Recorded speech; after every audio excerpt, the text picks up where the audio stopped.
अस्सलाम वालेकुम, मैं हूं रेहान तारिक और आप देख रहे हैं दस्तक। असल दोस्त की पहचान मुश्किल वक्त में होती है। मुश्किल और आजमाइश की घड़ी में ही इस हकीकत का अंदाज़ा होता है कि किसकी क्या पोजीशन है। सियासी मैदान में भी दोस्ती दुश्मनी और दुश्मनी कुर्बतों में बदलती रहती है। कभी फासले कम होते हैं तो कभी फासले बढ़ जाते हैं। और अब वाकिफ़ाने हाल के नज़दीक वज़ीर आला KP के अली अमीन गंडापुर और बानी PTI के दरमियान भी फासले बढ़ चुके हैं। यहाँ तक कि सियासी हलकों में ये चहमगोइयाँ हो रही हैं कि बानी PTI अली अमीन गंडापुर से खुश नहीं है, लेकिन वो चाहते हुए भी उन्हें वज़ारत आला के ओहदे से हटा नहीं सकते, क्योंकि अगर बानी PTI इस हवाले से कोई कदम उठाते हैं तो ये बानी PTI के लिए सियासी तौर पर नुकसानदेह साबित हो सकता है। क्योंकि एक ऐसे वक्त में जब पार्टी के बहुत से रहनुमा बानी PTI की हिदायत पर अमल करने को तैयार नहीं है, ऐसे में वो एक और पेंडोरा बॉक्स नहीं खोल सकते। दूसरी अहम वजह यह हो सकती है कि अगर बानी PTI अली अमीन गंडापुर को वज़ारत आला के ओहदे से हटाते हैं तो उनके मुतबादिल लाए जाने वाला भी बानी PTI की उम्मीदों पर पूरा उतर सकेगा या नहीं है, एक बहुत बड़ा सवाल है। इस हवाले से अभाव मौजूद है। तीसरी वजह यह हो सकती है कि खैबर पख्तूनख्वा में हुकूमत की तब्दीली की पहले से ही खबरें गर्म हैं। ऐसे में अगर बानी PTI अली अमीन गंडापुर को ओहदे से हटाते हैं तो मुमकिन है अली अमीन गंडापुर अपना असर रसूख इस्तेमाल करते हुए सूबे में फॉरवर्ड ब्लॉक बनाए और यूँ तहरीक इंसाफ की सूबाई हुकूमत मजीद मुश्किल में आ जाए। अब ज़राए के मुताबिक ये वो वजूहात हैं जिनकी बुनियाद पर बानी PTI चाहते हुए भी अली अमीन गंडापुर के खिलाफ नहीं जा पा रहे। अब अली अमीन गंडापुर और बानी PTI में फासले बढ़ चुके हैं। इसका अंदाज़ा आज गंडापुर साहब के दिए जाने वाले स्टेटमेंट से होता है, जिसमें वो बानी PTI के रिहाई के बारे में एक तरह से अदम दिलचस्पी का इजहार कर रहे हैं। अब वो कहते हैं कि ये खान साहब ने खुद ही करना है, मेरे पास उसका इख्तियार नहीं है। ये मैंडेट पहले गंडापुर साहब ये कहते थे कि उनके पास, ज़ाहिर है वो बात करते थे कंसर्न क्वार्टर से, उनके बारे में एक तासुर पाया जाता है, लेकिन अब वो कह रहे हैं ये जो मसला है वो खान साहब ने खुद ही हल करना है। अब दूसरी तरफ जो पाकिस्तान तहरीक इंसाफ की स्ट्रैटेजी है, जो स्टैंडिंग कमेटी से इस्तीफ़े देने वाली है, उस पर अयाज सादिक साहब की बैरिस्टर गौहर से मुलाकात हुई है। इस वक्त पाकिस्तान तहरीक इंसाफ के मरकज़ी रहनुमा अली बुखारी साहब ने हमें ज्वाइन किया। अस्सलाम वालेकुम अली बुखारी साहब, बहुत बहुत शुक्रिया आपके वक्त के लिए। अली बुखारी साहब, सबसे पहले तो गंडापुर साहब के स्टेटमेंट से, गंडापुर साहब ये कहते हैं कि जो इस्टेब्लिशमेंट के साथ मामला आते हैं बानी PTI के, वो उन्होंने खुद करने हैं, उसमें तो कोई रोल नहीं है मेरा। तो ये बात दुरुस्त है आपकी? ये वो अली अमीन गंडापुर साहब ठीक कह रहे हैं कि ये इस्टेब्लिशमेंट वाला जो मामला है बानी PTI का, क्या है वो तासुर देने की कोशिश कर रहे हैं कि बानी PTI के ट्विटर हैंडल से जो ट्वीट्स होती है, जो स्टेटमेंट्स होते हैं, वो चाह के भी उसको रिवर्स नहीं कर सकते? बहुत शुक्रिया रेहान। सबसे पहले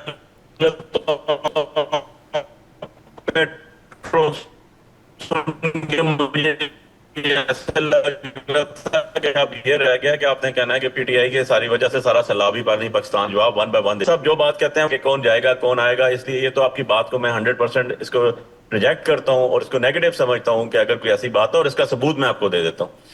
इसका सबूत यह है कि जब हमारी गवर्नमेंट थी उस टाइम सबसे मजबूत तरीन शख्स हमारी गवर्नमेंट में अगर कोई थे तो उनका नाम था जहांगीर खान तरीन साहब, और उनके जाने से बहुत ज्यादा हमारी हुकूमत कमजोर हुई, लेकिन इवन एंड अदरवाइज खान साहब ने बिल्कुल भी उनका लिहाज नहीं किया। ऑन द अदर वर्ड, आपके जो अभी सीनियर मिनिस्टर साहब बैठे हुए हैं जिनकी सोसाइटी में सारा पानी पानी है, अलीम खान साहब, उनको भी खान साहब ने भी जब भी उनकी बात आई तो उनको बिल्कुल उन्होंने टॉलरेट नहीं किया। सो ये बात तो आप छोड़ दें, और ये क्या सराइयों की बात है या ख्वाबों ख्यालों की बात है कि इमरान खान साहब जो हैं उनको डर है कि फलां चीज चली जाएगी तो हुकूमत नहीं होगी, फलां चीज चली जाएगी तो ये नहीं होगा। और नंबर 3, ये भी बड़ा क्लियर है कि इमरान खान साहब की इंस्ट्रक्शन पार्टी का हर फर्द मानता है, टॉप टू बॉटम, वो हम जैसे चाहे जो है कारकुन हो या वो टॉप लीडरशिप हो, सारे के सारे। यही वजह है कि जब उन्होंने कहा कि आप इस्तीफा दे दें सारी असेंबली सारी कमेटियों से, सब के सब ने इस्तीफा दे दिया, एक भी नहीं बचा। जब उन्होंने कहा कि बाहर बैठे तो सारे के सारे बाहर आ गए। जब उन्होंने कहा था कि पंजाब असेंबली में तहलील कर रहा हूँ, सारे की सारी तहलील होगी। KP के कहा तो सारी की सारी तहलील होगी। ऐसी मिसाल आपको पाकिस्तान की तारीख में नहीं मिलती, पिछले 76, 77, 78 साल के अंदर नहीं मिलती, किसी सियासी पार्टी की नहीं मिलती। सो अब जो आपने बात की अली अमीन साहब की, अली अमीन साहब ने स्टेटमेंट दी, अली अमीन साहब की स्टेटमेंट बड़ी क्लियर है, कोई उस पर दूसरी राय नहीं। आप जिस तरह मर्जी उसकी इंटरप्रिटेशन करें, और मैं भी वही कह रहा हूं कि खान साहब जो है वही डिसीजन करते हैं, उन्हीं के पास जाती है कोर कमेटी का डिसीजन पॉलिटिकल कमेटी में, पॉलिटिकल कमेटी उनके सामने लेके जाती है, उस पर डिस्कस होती है, डिस्कशन के बाद चीजें वापस आती हैं और वो उसको आगे लेके जाया जाता है। तो ये तो कोई दूसरी राय नहीं है। अगर अभी किसी जगह पे डेडलॉक है अली बुखारी साहब, तो वो खान साहब की वजह से, मतलब गंडापुर साहब ये चाहते थे कि मामला दुरुस्त हो कंसर्न क्वार्टर्स के साथ, वो उससे ये तासुर मिल रहा है कि वो चाह के भी ठीक नहीं कर पा रहे क्योंकि डेडलॉक खान साहब की पोजीशन से है, तो खान साहब की वजह से ये डेडलॉक मौजूद है। देखिए जी, बिल्कुल डेडलॉक किसी की वजह से, खान साहब की वजह से भी, अली मीन की वजह से ही मौजूद नहीं है। डेडलॉक जो नहीं चाहते हैं वो तो फॉर्म 47 की हुकूमत है, जिनको पता है, जो उनका मिनिस्टर सिटिंग डिफेंस मिनिस्टर कहता है जिस दिन, और राना सनाउल्लाह साहब कहते हैं कि जिस दिन खान साहब बाहर आएंगे उस दिन हम जेल चले जाएंगे। इतने बड़े ओहदों पे बैठे इतने बड़े लोग, इतने पुराने सियासी लोग जब ये बयान दे तो उसका क्या मतलब लिया जा सकता है? जाहिर है आपके पॉलिटिकल अपोनेंट है अली बुखारी साहब, आई एग्री विद यू कि वो क्यों चाहेंगे सजा भुगतने के लिए झूठे मुकदमे बना के इमरान खान साहब को जेल में रखा गया। नहीं देखिए, आपने अपने मामलात कंसर्न क्वार्टर्स के साथ ठीक करने ना, आप तो ये कहते हैं कि हुकूमत लेजिटिमेट नहीं है। वो खुद कह रहे हैं, देखें बात बड़ी सिंपल सी है, इसमें कोई रॉकेट साइंस नहीं है। देखें इसमें कोई रॉकेट साइंस नहीं है, बड़ी सिंपल सी बात है, सादी सी बात है। इनके सिटिंग मिनिस्टर्स, डिफेंस मिनिस्टर से बड़ी मिनिस्ट्री कौन सी है पाकिस्तान के अंदर? और पिछले इतने दफा का मिनिस्टर बैठा हो, राना सनाउल्लाह साहब इतने अरसे से और वो कहें कि जी हाँ जी ये हाइब्रिड रजीम, और हाइब्रिड रजीम पाकिस्तान के लिए बहुत अच्छी है, पक्ष क्लियर है, हर चीज ट्रांसपेरेंट है, बच्चे को पता है, बाहर निकल के किसी से सड़क पे खड़े होकर पूछे वो भी आपको जवाब देगा इस बात का। अच्छा अली बुखारी साहब, सबसे पॉपुलर मैं आपकी इस बात से पार्शियली एग्री कर रहा हूँ ना। ये जो हाइब्रिड रजीम की इस्तिलाह है ये आप ही ने मुतारिफ कराई थी और फिर ये कैरी फॉरवर्ड कर रही है ये गवर्नमेंट जो कहती है कि हाइब्रिड रजीम है, ये वो बातें जो आप भी अपने दौर में किया करते थे। तो आई पार्शियली एग्री विद यू। हमने कभी भी ये नहीं कहा था कि हाइब्रिड रजीम जो है वो मुल्क के लिए बहुत अच्छा है और किसी का हक मार के आपसे ज्यादा और कौन कहता था? हटा दें और उनके जगह used to take pride in मिसाली ताल्लुकात। सर कभी भी ये बात नहीं की सर, आप तो chief of the army staff को बाप कहते थे। देखिए पिटीशन फाइल हुई थी, आज 300 का एक पेज पे है, तो इसमें कोई बुराई नहीं है, एक पेज पे होना अदारों के साथ अच्छी बात है। लेकिन अब ये जो कह रहे हैं ये हाइब्रिड रजीम कह रहे हैं, जो कहते हैं कि हमें तो लेकर ही वो आए हुए हैं, हम तो चल ही उस पे रहे, और क्या कहें? अली बुखारी साहब देखिए बात यह है कि आप भी ये कि आपके अपने लोगों के स्टेटेड पोजीशन है कि हम बैसाखियों के जरिए से आए हैं, हमें भी लाया गया है, आपके लोगों ने भी यही बातें की। कभी भी ये पोजीशन किसी की भी नहीं है, ना इमरान खान साहब ने कहा, ना सर आपके, मैं बता देता हूं ना सर, आपके चीफ वेप आमिर डोगर साहब को मैं कोट कर रहा हूं, जिन्होंने एक प्रोग्राम में बैठ के ये कहा कि हमारी हुकूमत 2018 में बैसाखियों के जरिए से बनाई गई। ये स्टेट उनका रिकॉर्ड पे है सर। ये आपके चीफ वेप आमिर डोगर साहब, मलिक आमिर डोगर साहब को जानते हैं सर आप? आमिर डोगर साहब ने कभी भी ये नहीं मतलब दिया कि उसका कि वो हमें लेकर आए थोड़ा बैसाखियों पे, तो उन्होंने ये बात की थी कि इंटरवीनिंग बहुत ज्यादा हो रही थी सर। उन्होंने कैटेगोरिकली कहा सर कि 2018 में बैसाखियों के जरिए से। देखिए आप अब इंटरप्रिटेशन करें तो आपकी मर्जी है ना, मैं आपको अपनी मर्जी की इंटरप्रिटेशन मैं सर ये मैंने तो आपको फैक्ट्स एंड फिगर्स बता दिए भाई कि 2018 के अंदर सिर्फ और सिर्फ 16 सीटों के ऊपर जो है वो पिटीशन फाइल हुई थी, 16 सीटों पे। अच्छा अली बुखारी साहब, मैं ना आर्काइव से 300 प्लस पिटीशंस पेंडिंग पड़ी हुई है। मेरी आपसे किससे कंपैरिजन कर रहे हैं? मेरी आपसे ये कमिटमेंट है, आर्काइव से मैं स्टेटमेंट निकलवा के ना आपको भी व्हाट्सएप भी कर देता हूं आमिर डोगर साहब का, ताकि आपके लिए सनद रहे और बवक्त जरूरत काम आए।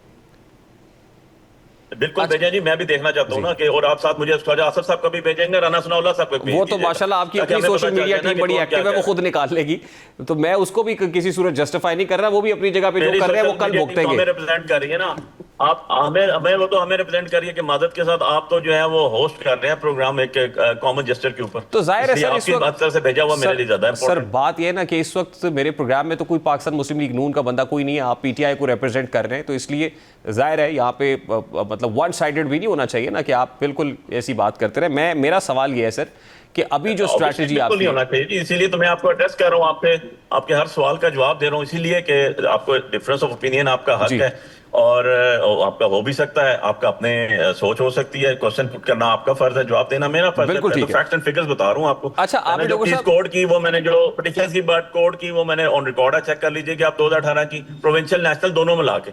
अच्छा उसके बाद आप जो है चेक कर लीजिएगा ख्वाजा आसिफ साहब की और राना सनाउल्लाह साहब की स्टेटमेंट ऑन रिकॉर्ड है, कहते हैं जेल में इसलिए रखा हुआ कि वो बाहर आएंगे तो हम अंदर हो जाएंगे। तो भाई कौन सा लॉ, कौन सा कानून, किस कानून के तहत खान साहब जेल में है, उनकी बीवी जेल में है, व्हाट इज 26वीं अमेंडमेंट का बेनिफिशियरी कौन है, एवरीवन नोस कि क्या हो रहा है क्या नहीं हो रहा।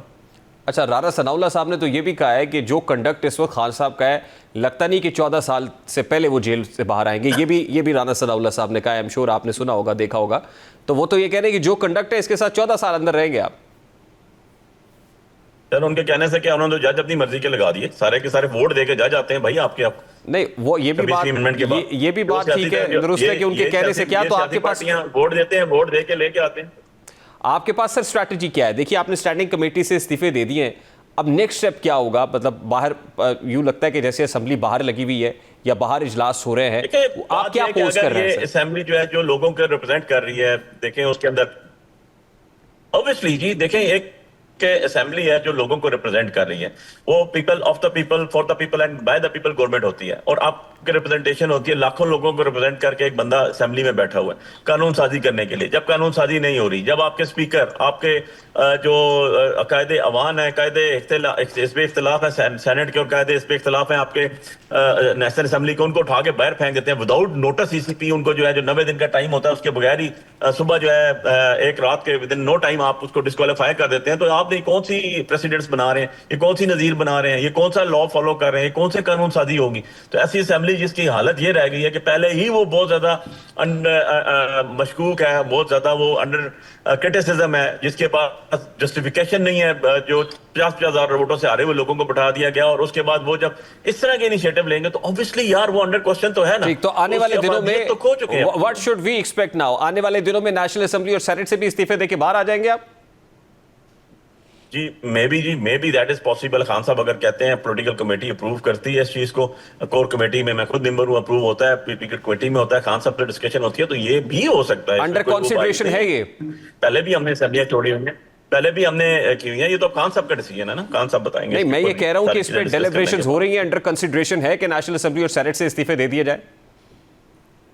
अंडर कंसिडरेशन तो है भाई। जब आपको किसी भी किस्म का काम ही नहीं करने दिया जा रहा, आपको हर तरह से जो है आपको ऑक्सीजन बंद करके, मैं कहता हूं कि जैसे मछली को पानी से निकाल के तड़पाया जा रहा है, वैसे तड़पा के मारा जा रहा है। तो जब हुकूमत ऐसे काम करेगी, जो पॉलिटिकल नॉब्स है उनको खत्म करेगी, पॉलिटिकल विजडम को खत्म करेगी, पॉलिटिकल निजाम को खत्म करेगी, तो फिर तो इस तरह की चीजें ही होंगी ना। तो यानी फिर क्या करेंगे? इस्तीफे देके घर बैठ जाएंगे? देखें ये तो वक्त बताएगा ना, ये तो बिफोर टाइम तो नहीं, मैं इसलिए कह रहा हूं कि आपने कोट किया ना कि आपने पहले भी पंजाब और केपी असेंबली से इस्तीफे दिए थे, तो वो बड़े काउंटर प्रोडक्टिव हुए ना सर। देखें रेहान, जब टाइम आएगा ना तो आपको पता चल जाएगा, और मैं आपको सबसे पहले बताऊंगा। और वैसे वो काउंटर प्रोडक्टिव कभी भी नहीं हुए जो हमने रिजाइन किए थे दोनों असेंबली से। अल्टीमेटली उसके बेनिफिशियरी हम ही रहे, क्योंकि दोनों में हम बहुत बड़ी अक्सरियत से जीत के वापस आए। फैक्ट्स तो यही कहते हैं कि वो डिसीजन जो था उस टाइम, उसका आफ्टर ऑल उसके बेनिफिशियरी हम लोग रहे, और लोगों ने हमें समुंदर की तरह वोट आके दी, इतनी ज्यादा तादाद में। अली बुखारी साहब, I have to wind it up here sir. बहुत शुक्रिया आपके वक्त के लिए। पाकिस्तान तहरीक रहनुमा अली बुखारी साहब हमारे साथ मौजूद थे। Let's take a break here, और ब्रेक के बाद वापस आते हैं।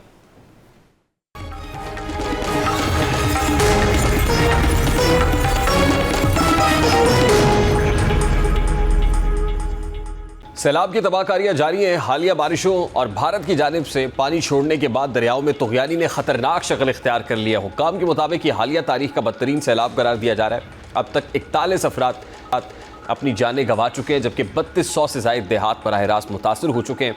आदाद शुमार के मुताबिक तकरीबन 24,52,000 अफराद को मुतासरा करार दिया गया है।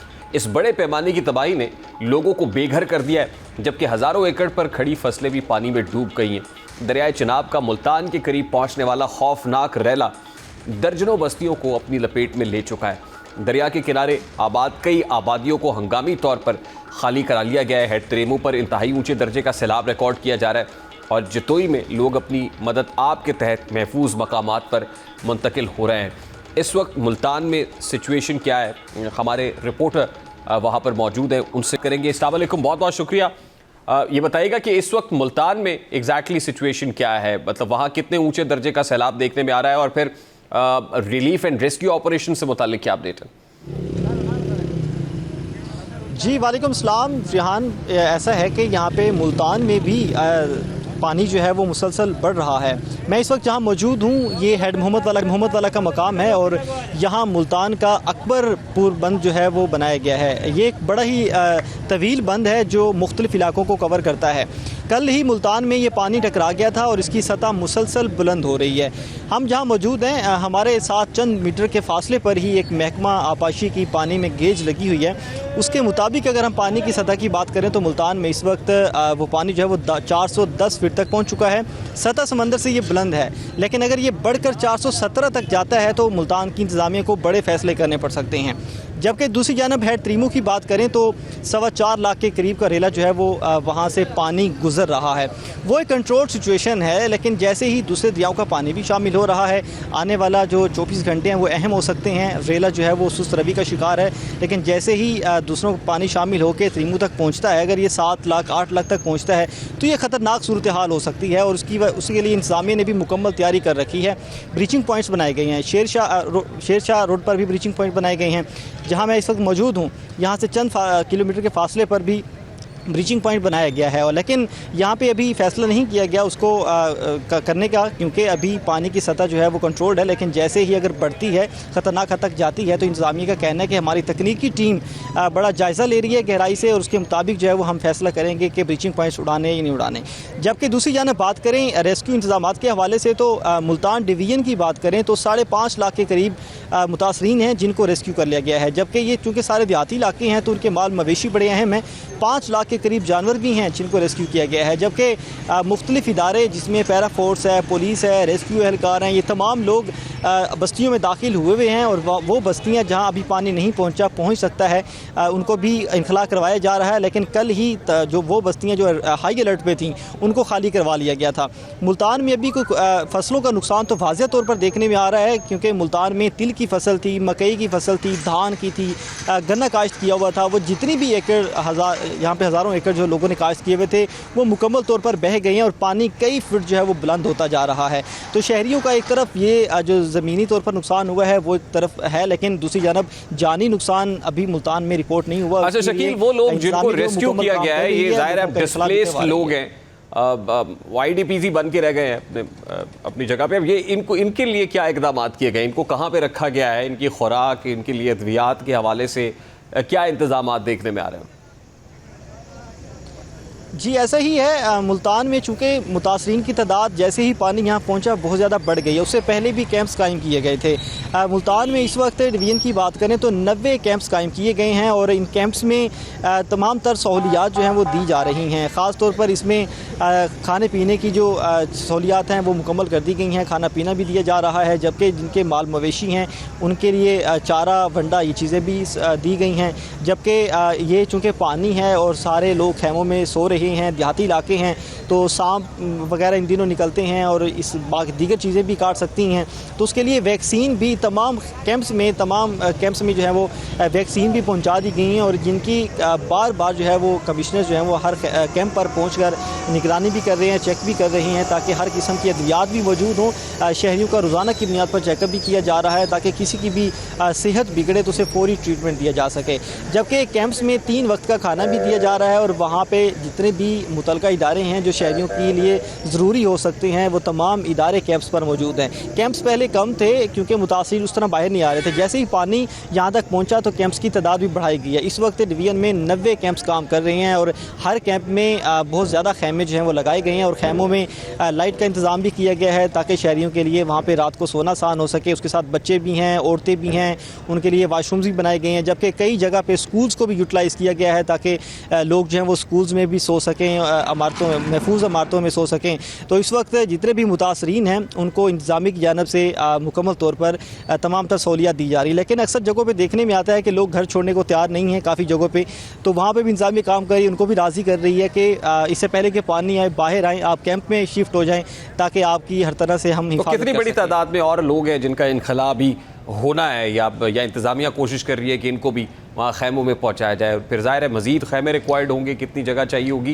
कितने लोग अभी ऐसे, और फोरकास्टिंग क्या है सैलाब से मुताल्लिक?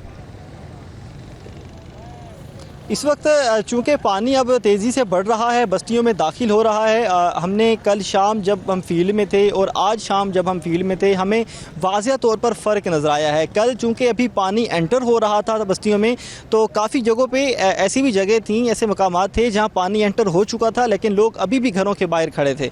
लोग अभी भी इस उम्मीद पर थे कि शायद ये पानी गुजर जाए, कम हो, लेकिन उनको इनखला करवाया गया। आज उन जगहों, वो जगह जो हैं वो आज मुकम्मल तौर पर डूब चुकी हैं। इसी तरह अब आगे जहाँ मैं इस वक्त मौजूद हूँ, मेरे साथ ही कुछ बस्तियाँ हैं, बस्ती बदा है, कासिम बेला के साथ मुंसलिक कुछ बस्तियाँ हैं, वहाँ लोग अभी भी रिहाइश पजीर हैं और उनको भी इनखला करवाया जा रहा है। लेकिन ये कहा जा सकता है कि 90% से ज़्यादा जो है वो लोगों का इनखला करवाया जा चुका है। बहुत कम तादाद है, इंतज़ामिया काम कर रही है। जहाँ तक गाड़ियाँ नहीं जा सकती थी वहाँ बाइक्स भेजी जा रही हैं, जहाँ बाइक्स नहीं जा सकती थी वहाँ इंतज़ामिया जो है वो बोट्स के ज़रिए और पैदल जो है वो मेहनत कर रही है ताकि जहाँ जहाँ लोग मौजूद हैं उनको इनखला करवाया जाए। जी, बहुत बहुत शुक्रिया शकील सुल्तान आपका। शकील सुल्तान से हमें अपडेट कर रहे थे। सिचुएशन अभी भी अंडर कंट्रोल तो नहीं है, लेकिन लोगों का इनखला करा लिया गया। जैसे बता रहे 90% लोग जो है वो वहाँ से उनको मुंतकिल कर दिया गया खैमों में, लेकिन अभी भी हाई अलर्ट है इंतज़ामिया और पानी का लेवल बढ़ता चला जा रहा है। हम DGPDM में इरफान काटिया साहब से भी रब्ते की कोशिश कर रहे हैं, उनको भी कनेक्ट करेंगे, लेकिन अभी एक ब्रेक लेते हैं। ब्रेक के बाद वापस आते हैं, गुफ्तगू को कंटिन्यू करेंगे हमारे साथ।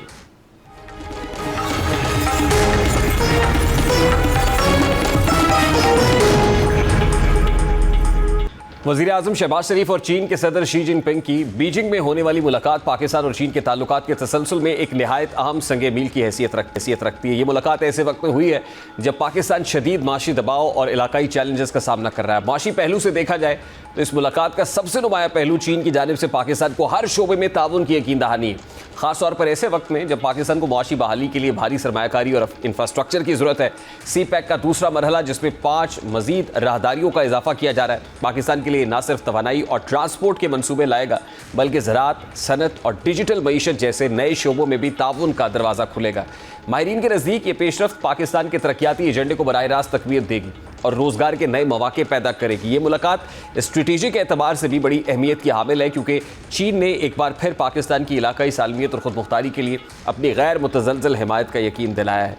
ये यकीन दहानी पाकिस्तान के लिए इस वक्त बहुत मानी रखती है, जब खित्ते में पाकिस्तान के भारत के साथ ताल्लुकात कशीदा हैं और अफगानिस्तान की सूरत हाल में भी गैर यकीनी मौजूद है। ऐसे में चीन का ये वाज़ेह पैगाम खित्ते में ताकत के तवाज़ुन और पाकिस्तान के स्ट्रेटेजिक तहफ़्फ़ुज़ के लिए एक मजबूत पुष्पनाई फराहम करता है। इलाकाई और आलमी मंजरनामे में भी ये मुलाकात ख़ास अहमियत रखती है।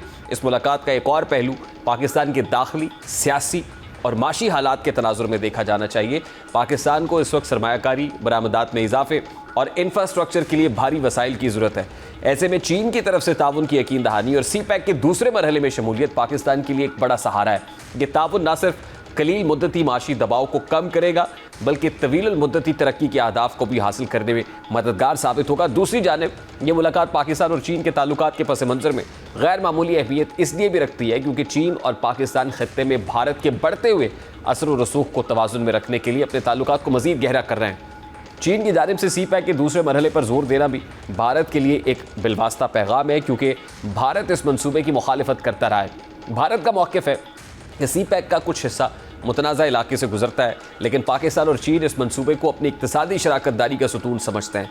इस तरह दोनों ममालिक की इस पर तवज्जो भारत के खदशात को मुस्तरद करने और खित्ते में अपनी मौजूदगी को मुस्तहकम करने की हिकमत अमली मालूम होती है। यानी ये मुलाकात महज दो तरफ़ा ताल्लुकात तक महदूद नहीं, बल्कि इसके ज़रिए दोनों ममालिक ने खित्ते में भारत के किरदार के हवाले से एक बिलवास्ता पैगाम भी दिया है कि दोनों ममालिक की शराकत दारी मजबूत और गैर मुतज़लज़ल है और इसे किसी भी बैरूनी दबाव से कमज़ोर नहीं किया जा सकता। और गुज़श्ता रोज़ SCO कॉन्फ्रेंस में वज़ीर-ए-आज़म शहबाज शरीफ का जाफ़र एक्सप्रेस और दीगर दहशतगर्दी के वाक़यात की निशानदेही करना और इजलास के एलामिये में उनके बयान की तस्दीक होना यह साबित करता है कि दुनिया पाकिस्तान के मौक़िफ़ के साथ खड़ी है और अब भारत की दहशतगर्दी और जारहियत पर दुनिया की आंखें खुल चुकी हैं। दूसरी जानिब आज वज़ीर-ए-आज़म शहबाज शरीफ और रूसी सदर पुतिन की मुलाकात एक ऐसे वक्त में हुई है जब आलमी और इलाकाई सियासत में तेज़ी से तब्दीलियाँ रूनुमा हो रही हैं। पाकिस्तान के लिए रूस के साथ ताल्लुकात को मजबूत बनाना अहम है, क्योंकि इससे मुल्क को तवानाई, तिजारत और सलामती के शोबों में नए मौके हासिल हो सकते हैं। रूस एक बड़ी तवानाई पैदा करने वाली ताकत है और पाकिस्तान इस शोबे में अपनी ज़रूरियात पूरी करने के लिए रूस के साथ ताउन बढ़ाने का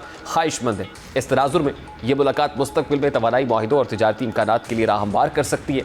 भारत के हवाले से ये मुलाकात कई पहलुओं से अहम है। भारत तवील अरसे से रूस के साथ स्ट्रेटेजिक ताल्लुकात रखता आया है और मौजूदा हालात में वो मॉस्को के साथ अपने तिजारती रवाबित को मज़ीद वसअत देने की कोशिश कर रहा है।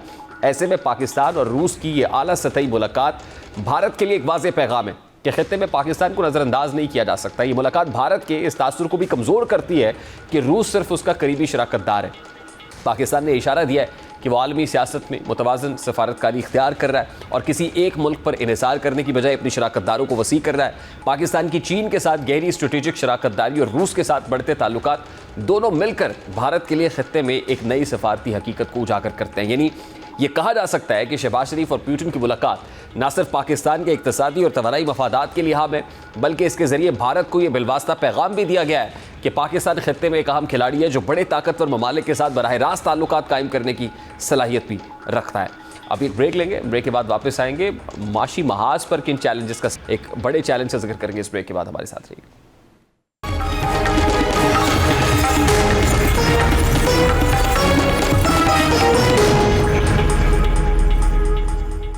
हुकूमत को माशी महाज पर इस वक्त एक बड़े चैलेंज का सामना है क्योंकि हुकूमत IMF के मुतालबात पर शदीद किस्म के तहफ़्फ़ुज़ात का इजहार कर रही है। ज़ाहिर है IMF पाकिस्तान के सबसे बड़े कर्ज दहिंदगार में से एक है, इसलिए इसकी शराइत को नज़रअंदाज करना मुमकिन नहीं है। लेकिन IMF की कई शराइत ऐसी होती हैं जो अक्सर माशी मैदान में हुकूमत के लिए मुश्किलात बढ़ा देती हैं। अब IMF की जानिब से जारी की गई गवर्नेंस और करप्शन की तशख़ीसी रिपोर्ट ने हुकूमत के लिए एक नया चैलेंज खड़ा कर दिया है क्योंकि इस रिपोर्ट में ऐसे इक़दाम तजवीज़ किए गए हैं जिन पर अमल दरामद के हवाले से हुकूमत ने अपने शदीद तहफ़्फ़ुज़ात ज़ाहिर किए हैं और यहाँ तक कि इस रिपोर्ट को तहरीरी तौर पर चैलेंज करने पर गौर किया जा रहा है। इस रिपोर्ट में सबसे अहम नुकता यह है कि ब्यूरोक्रेट्स के असासे ज़ाहिर करने के लिए एक नई अथॉरिटी कायम की जाए। IMF का मौक़िफ़ है कि शफाफियत और एहतसाब के लिए यह एक ज़रूरी कदम है क्योंकि मौजूदा निज़ाम में करप्शन के खात्मे और गवर्नेंस की बेहतरी के हवाले से नुमाया फलाह मौजूद है। लेकिन हुकूमत का मौक़िफ़ है कि इस मकसद के लिए पहले से इदारे मौजूद है जैसा कि FBR और दीगर एहतसाबी इदारे। हुकूमत समझती है कि एक नई अथॉरिटी के क़याम से ब्यूरोक्रेसी में गैर यकीनी सूरत हाल बढ़ेगी, गैर ज़रूरी अखराजात होंगे और दोहरे निज़ाम के बायस कारकर्दगी मज़ीद मुतासर होगी। हुकूमत के बकौल वो पहले ही अपने दायरा कार को महदूद करने और इदारा जाती इस्लाहात के लिए राइट साइजिंग पर अमल कर रही है। ऐसे में किसी नए इदारे का क़याम इंतज़ामी पेचीदगियों में इजाफा करेगा। हुकूमत का दूसरा एतराज़ यह है कि IMF ने अपनी रिपोर्ट में पब्लिक फाइनेंस मैनेजमेंट, टैक्स इंतज़ामिया, ऑडिटर जनरल के किरदार, ख़रीदारी के अमल और मनी लॉन्ड्रिंग के ख़िलाफ़ कवानीन के नफाज में कमज़ोरियों की निशानदेही की है। इन शोबों में इस्लाहात की ज़रूरत है और इससे इनकार हुकूमत नहीं करती, लेकिन हुकूमत का इस बात पर इख्तलाफ ज़रूर है कि इन इस्लाहात का तरीक़ाकार क्या होगा। हुकूमत का ख्याल है कि इन इस्लाहात को मकामी हालात और सियासी हक़ाइक़ को मद्देनज़र रखते हुए मरहलावार नाफिज़ किया जाना चाहिए, जबकि IMF की शराइत ज़्यादा सख्त और फिर फौरी नौयत की है जो ज़मीनी हक़ाइक़ के मुताबिक अमली तौर पर मुमकिन नहीं है। इसके अलावा IMF की रिपोर्ट में यह भी कहा गया है कि ज़िमनी ग्रांट्स को पार्लियामेंट की मंजूरी के बगैर महदूद किया जाए और अरकान पार्लियामान की तरक्याती स्कीम्स को बाकायदा बजट के अमल में शामिल किया जाए। इसका मकसद माली नज़्म ज़ब्त और शफाफियत को यकीनी बनाना है, लेकिन हुकूमत को इस पर भी एतराज़ है क्योंकि पार्लियामेंट के अरकान अपनी तरक्याती स्कीम्स को एक सियासी हथियार के तौर पर इस्तेमाल करते हैं और ऐसे में इन स्कीम्स पर कदगन लगने से सियासी सतह पर मुश्किलात पैदा हो सकती हैं। हुकूमत समझती है कि मालियाती नज़्म ज़ब्त ज़रूरी है, लेकिन सियासी हकीकत यह है कि अरकान पार्लियामेंट को इस अमल से बाहर रखना हुकूमत के लिए सियासी अदम इस्तेहकाम का बाइस बन सकता है। इसी तरह IMF की जानिब से बजट स्ट्रेटजी पेपर को पहले से शाया करने के मुतालबे पर भी तहफ़्फ़ुज़ात पाए जाते हैं। IMF का कहना है कि बजट हिकमत अमली को अवामी सतह पर लाने से शफाफियत बढ़ेगी और अवाम को हुकूमत की मालियाती पॉलिसीज़ पर एतमाद मिलेगा, लेकिन हुकूमत समझती है कि इससे सियासी मुखालिफिन को तनकीद और दबाव का मौका मिलेगा जिससे बजट साजी का अमल मज़ीद पेचीदा हो जाएगा। अब इन तहफ़्फ़ुज़ात के पस मंज़र में ये बात भी आम समझी जा रही है कि मुल्क में गवर्नेंस और करप्शन से मुताल्लिक़ मसाइल को किसी बैरूनी इदारे की मुदाखलत की बजाय मकामी इदारों के ज़रिए हल करना ज़्यादा बेहतर समझा जाता है। हुकूमत ये तासुर देना चाहती है कि वो खुद इस्लाहात करने की अहलियत रखती है और वो किसी बैनुल-अक़वामी इदारे की हिदायत पर मुकम्मल इन्हिसार करने को तैयार नहीं है। यही वजह है कि हुकूमत ने अभी तक गवर्नेंस और करप्शन की तशख़ीसी रिपोर्ट की अशात की बाज़ाब्ता मंजूरी नहीं दी और इम्कान यह है कि इस रिपोर्ट को जारी करने से कबल इसमें तरामीम का मुतालबा किया जाएगा। इस सारी सूरत हाल में एक बुनियादी सवाल ये भी पैदा होता है कि अगर हुकूमत IMF की मुतालबात पर ज़्यादा मज़ाहमत करती है तो इसके कर्ज प्रोग्राम पर क्या असरात मुरतब होंगे, क्योंकि हुकूमत को अपने माशी इस्तेहकाम के लिए IMF के प्रोग्राम की अशद ज़रूरत है, क्योंकि दोस्त ममालिक और दीगर मालियाती इदारे भी अपनी इमदाद को IMF की मंजूरी से मशरूत करते हैं। ऐसे में ज़्यादा सख्त मौक़िफ़ अपनाने से पाकिस्तान के लिए फ़ंडिंग के रास्ते महदूद हो सकते हैं। बहरहाल अब हुकूमत और IMF के दरमियान जारी ये इख्तलाफ दरअसल एतमाद के फुकदान, ये ट्रस्ट डेफिसिट और सियासी हकीकत पसंदी का मामला है। IMF चाहता है कि पाकिस्तान फौरी और सख्त इस्लाहात करे ताकि करप्शन और गवर्नेंस के मसाइल पर काबू पाया जा सके, जबकि हुकूमत समझती है कि ये इकदाम ज़मीनी हक़ाइक़ और सियासी मजबूरियों से मुताबिकत नहीं रखते। इसलिए हुकूमत का झुकाव इस तरफ है कि इस्लाहात की राह इख्तियार की जाए, लेकिन इनकी नौयत पाकिस्तान के दाखिली हालात के मुताबिक तय की जाए। बहरहाल मुस्तक़बिल करीब में ये देखना दिलचस्प होगा कि क्या हुकूमत अपने तहफ़्फ़ुज़ात पर कायम रहती है और रिपोर्ट में तरमीम के लिए हासिल करती है, या फिर IMF के दबाव के तहत अपनी पॉलिसी में तब्दीली करती है। प्रोग्राम के वक्त अपने इख्तिताम को पहुँचा। आपसे मुलाकात होगी इंशाअल्लाह। कल अपना रखिए ख्याल। अल्लाह हाफ़िज़।